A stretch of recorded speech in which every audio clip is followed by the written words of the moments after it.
అండి. మేము తాళపూడి మండలం మలకపల్లి నుంచి గ్రామం నుంచి వచ్చామండి.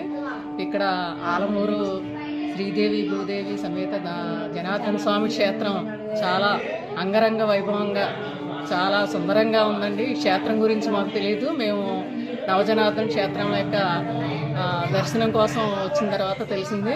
ఇక్కడ ముక్కోటి ఏకాదశి కూడా అంగరంగ వైభవంగా చేస్తారు.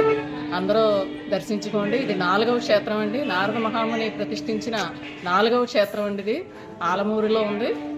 ఈ క్షేత్రాన్ని మేమందరం ఒక 50 మంది దర్శించుకోవడానికి వచ్చామండి శనివారం నాడు. నమస్తే. మేము యూట్యూబ్లో చూసి వచ్చామండి, ఇన్స్టాగ్రామ్లోనే. అలాగే మీరందరూ కూడా ఈ క్షేత్రాన్ని దర్శించుకోవాలండి తప్పనిసరిగా. 4 శనివారాలు ఈ 4 ప్రదర్శనలు చేయడం వల్ల స్వామివారికి కోరిన కోరికలు నెరవేరుతాయని ఇక్కడ అందరూ భక్తులందరూ నమ్ముతున్నారండి. మీరు కూడా దర్శించుకోండి. స్వామివారి అనుగ్రహాన్ని పొందుతారని ఆశిస్తున్నామండి.